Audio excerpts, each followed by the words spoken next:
Assalamualaikum warahmatullahi wabarakatuh. Bismillahirrahmanirrahim. Alhamdulillah. Alhamdulillahilladzi arsala rasulahu bil huda wa dinil haqq liyudhhirahu 'ala dini kulli walau karihal kafirun. Asyhadu an la ilaha illallah wa asyhadu anna Muhammadan 'abduhu wa rasuluh. Allahumma shalli 'ala Muhammad wa 'ala alihi wa ashabihi ajma'in. Qala Allah Ta'ala fil kitabil karim.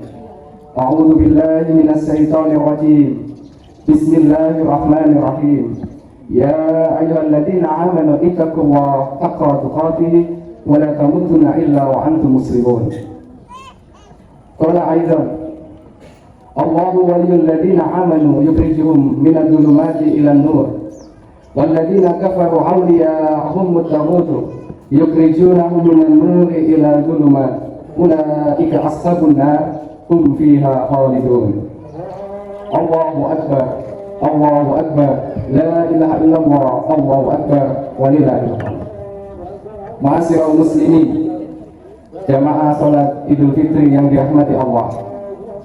Pagi ini mari kita bersyukur karena Allah telah melimpahkan nikmat dan karunia-Nya kepada kita, sehingga Allah memudahkan kita untuk berjalan dalam majelis yang mulia, majelis yang diharapkan mendekatkan diri kita semakin dekat kepada Sang Pencipta. Allah menciptakan bumi yang dihamparkan layaknya sajadah. Allah menciptakan langit tanpa tiang di atas kita, bahkan bersak-sak sampai dengan 7 langit. Allah menciptakan binatang-binatang yang ada di daratan, di lautan, yang bahkan kita tidak mampu mengenalnya satu persatu. Allah memberikan kita hidup, memberikan kita rezeki, yang dengan rezeki dari hidup itu kemudian kita akan semakin tunduk dan patuh atas perintah-perintahnya dan menjauhi larangannya. Maka Bapak Ibu semuanya, setelah semua dilimpahkan, bukankah pantas jika kita mensyukuri nikmat itu dengan mengatakan alhamdulillahirabbil alamin. Shalawat salam mudah-mudahan tetap dilimpahkan kepada junjungan kita Nabi Muhammad sallallahu alaihi wasallam. Bapak Ibu yang dirahmati Allah, saya akan memulai khutbah ini dengan sebuah pertanyaan. Yang pertanyaan itu tidak perlu dijawab, karena yang bisa menjawab adalah hati kita masing-masing. Pertanyaannya sederhana. Kok ada ya? Kok wonten nggih orang yang mengaku beragama Islam, dia kemudian belajar Islam, memahami agama ini dengan sebaik-baiknya, bahkan kadang-kadang mengaku bahwa dirinya yang paling betul, yang lain salah, tetapi kemudian ucapan, tindakan, perbuatannya itu tidak selaras atau tidak sama dengan apa yang diajarkan oleh agama ini. Saya ambil contoh yang paling simpel saja. Allah menyuruh kita bersabar, tapi kemudian kita yang tahu ajaran itu sulit untuk melakukan kesabaran di lingkungan kita. Kepada istri kita, kepada anak kita, kita seringkali mengatakan sesuatu yang membuat amarah mereka. Allah menyuruh kita untuk mudah berderma, mengeluarkan harta kita, sebagian kecil dari harta kita itu. Kita tahu itu, tapi mengapa tiba-tiba di dalam pelaksanaannya itu sulit sekali kita lakukan? Padahal agama ini diciptakan oleh Allah, Islam itu diciptakan oleh Allah sesungguhnya memberikan perubahan yang signifikan, yang penting dalam kehidupan kita. Ayat yang saya baca tadi di awal khutbah adalah ayat yang tertulis di dalam surat Al-Baqarah ayat 257, yang artinya Allah itu pelindung orang yang beriman.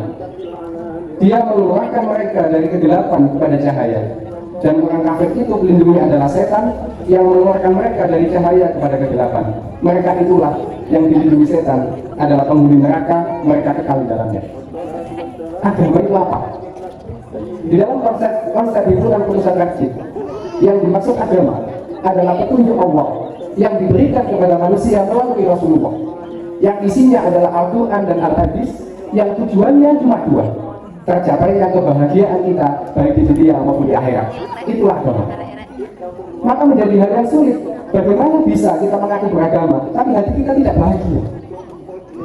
Kalau hati kita tidak bahagia, mestinya ada yang salah dengan cara kita beragama. Agama itu mengeluarkan kita dari kegelapan, sebagaimana panjenengan di rumah kemudian di tengah malam lampu listrik itu padam, gelisahlah kita, panik, sumuk, ongkap, kebingungan. Lalu tiba-tiba cahaya lampu itu menyala, ya. Lalu ucapan pertama yang muncul dalam mulut kita adalah alhamdulillah. Itulah agama, mengubah dari yang gelap menjadi yang terang, mengubah dari yang pelit menjadi dermawan, mengubah dari kita yang angkuh menjadi sabar, mengubah dari kita yang asalnya tidak baik sama orang, kemudian berubah menjadi yang baik. Sesungguhnya itulah esensi dari agama. Bapak Ibu yang dirahmati Allah, suatu ketika setelah sholat isya di Masjid Nabawi, Rasulullah didatangi oleh orang miskin yang kumuh lusuh letih lesu. Kemudian sang tamu itu di hadapan sholat, setelah sholat itu dia berkata, "Ya Rasulullah, adakah di antara kalian yang sanggup memberiku makan? Karena aku lesu, aku lapar." Rasulullah saat itu tidak punya makanan. Kemudian Rasul mengatakan, "Wahai para sahabatku, siapakah di antara kalian yang mampu menjamu tamu ini untuk makan?" Semuanya diam, karena mereka juga sedang susah. Tiba-tiba dari pojok berdirilah seseorang yang mengatakan, "Aku ya wahai Rasulullah yang akan menjamu kamu." Silakan. Di dalam catatan sejarah yang menerima ini namanya Abu Sa'id Al-Khudri. Abu Sa'id kemudian membawa pulang sang tamu Nabi. Ditanyalah istrinya, "Wahai istriku, apakah di rumah ada makanan?" Jawab sang istri, "Tidak ada wahai suamiku. Di rumah cuma ada sepiring bubur gandum, dan itu jatah anak kita yang belum makan mulai tadi siang." Coba ini bayangkan, ketika kemudian Abu Sa'id mengatakan, "Tidurkan anakmu, biarkan dia lupa untuk makan." Betapa sulitnya seorang ibu yang menidurkan anak kecil yang belum makan. Akhirnya tertidurlah anak itu. Sang tamu kemudian disuguhi bubur gandum. Abu Sa'id ada di depan dengan piring kosong, sementara sang tamu makan dengan enaknya di depannya. Apa yang terjadi Bapak Ibu? Setelah selesai dan tamu pulang, ketika saat sholat subuh, Abu Sa'id mendatangi masjid. Rasulullah sedang mau menjadi imam. Rasul kemudian berlari ke pintu masjid. Kemudian dipeluklah Abu Sa'id Al-Khudri. "Ya Abu Sa'id, sungguh malam ini Allah tersenyum kepadamu. Allah memuji dua orang hambanya yang luar biasa, yang lebih mementingkan orang lain dibanding kepentingan dirinya sendiri." Maka atas penghormatan itu turunlah Al-Quran surat Al-Hasyr ayat ke-9 yang menyatakan bahwa ada seorang sahabat, ada seorang manusia yang luar biasa yang menempati kota Madinah dan telah beriman. Mereka berhijrah dan mereka mementingkan diri mereka sendiri dibandingkan dengan kepentingan orang lain. Bapak Ibu, Abu Sa'id bukan orang kaya. Dia termasuk kelompok miskin pada kalangan sahabat. Tetapi lihatlah, siapakah yang lolos dari ujian itu?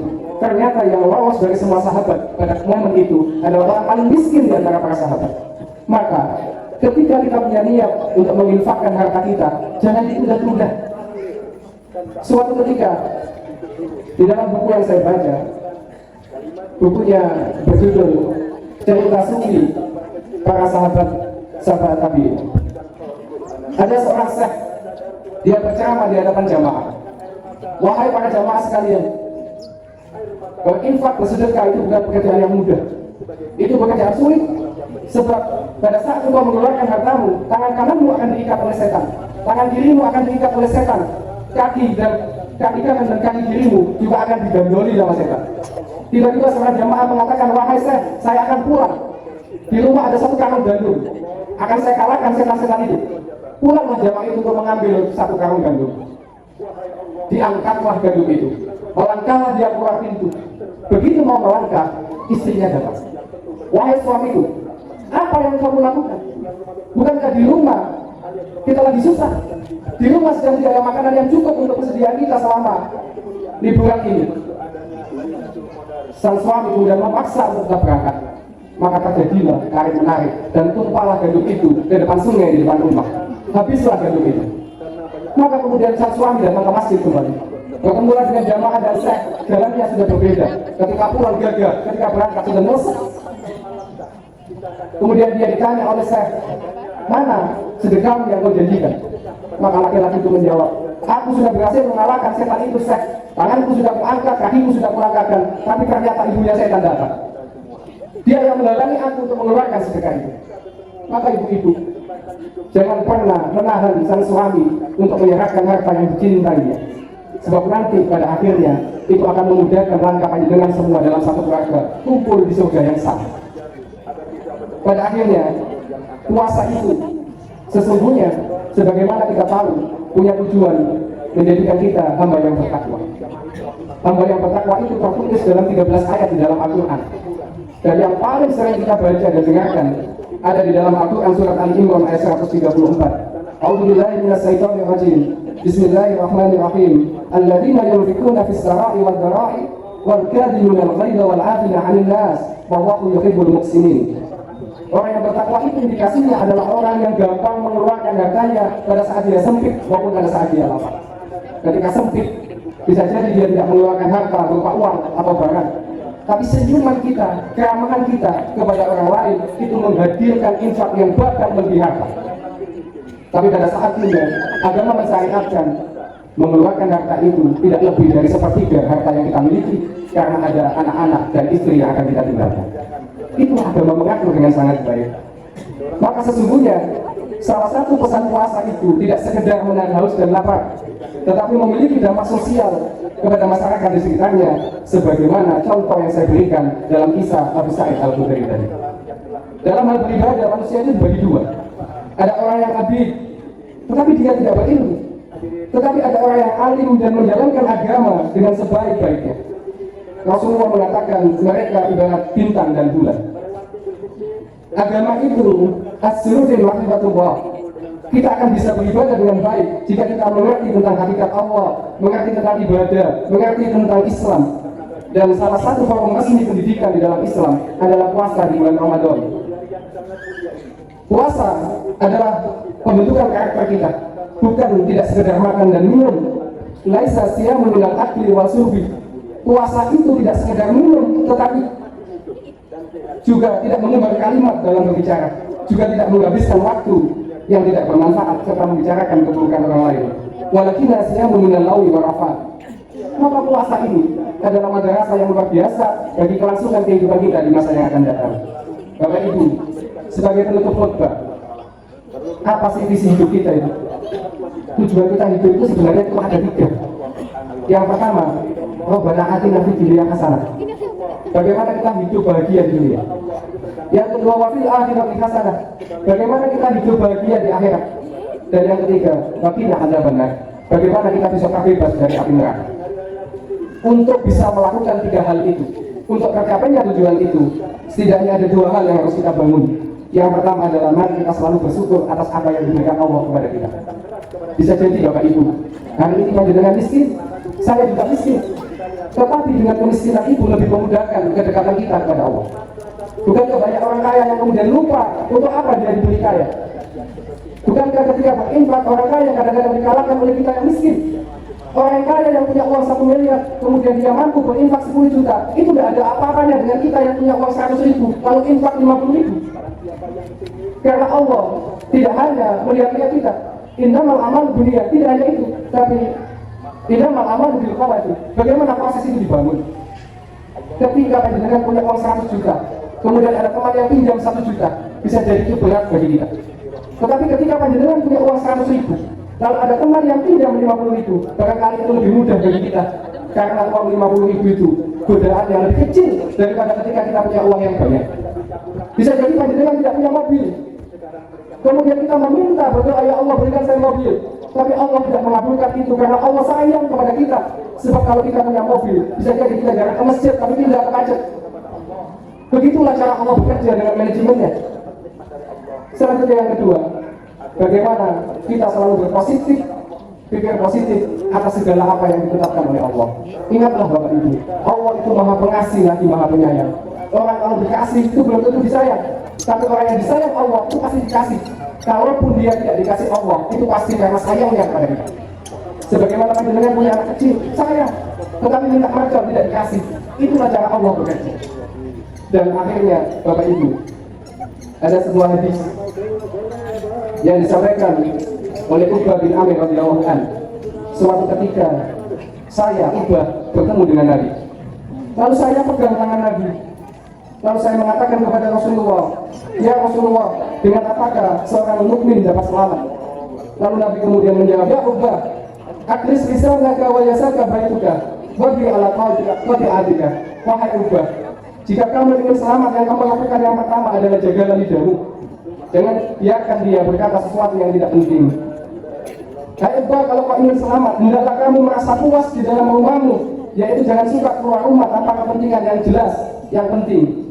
Dan yang ketiga, menangislah karena mengingat dosa.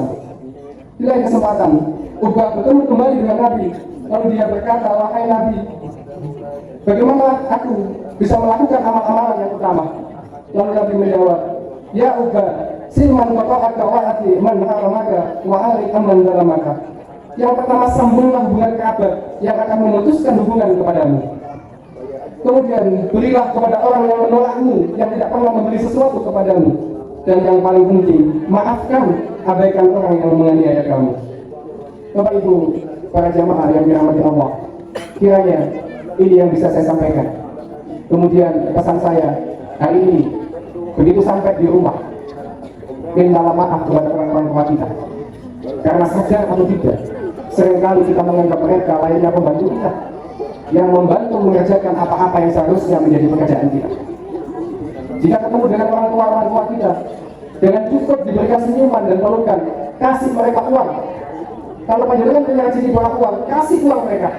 Karena orang kalau sudah 60 tahun ke atas, masuk usia pensiun, mereka tidak pegang uang. Bisa jadi mereka tidak butuh uang, tetapi memberikan kenyamanan ketika memegang uang itu menjadi hal yang sangat penting. Kasih mereka uang, karena sesungguhnya uang itu toh nanti akan kembali kepada cucu-cucunya, anak-anak kita.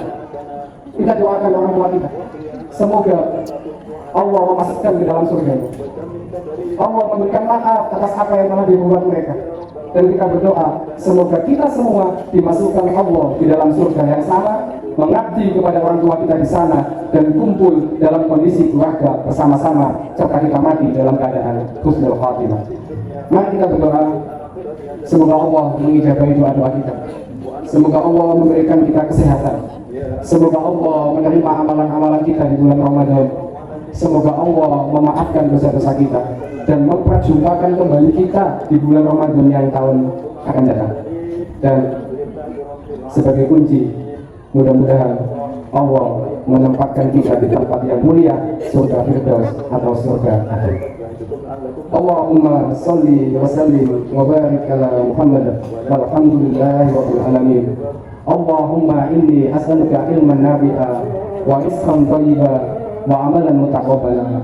Rabbana zalamna anfusana wa illam taghfir lana wa tarhamna lanakunanna minal khasirin. Rabbana hab lana min azwajina wa dhurriyyatina qurrata a'yun waj'alna lil muttaqina imama. Rabbana la tuzigh qulubana ba'da idh hadaytana wa hab lana min ladunka rahmah innaka antal wahhab. Rabbana atina fid dunya hasanah wa fil akhirati hasanah wa qina adzabannar. Walhamdulillahi rabbil alamin.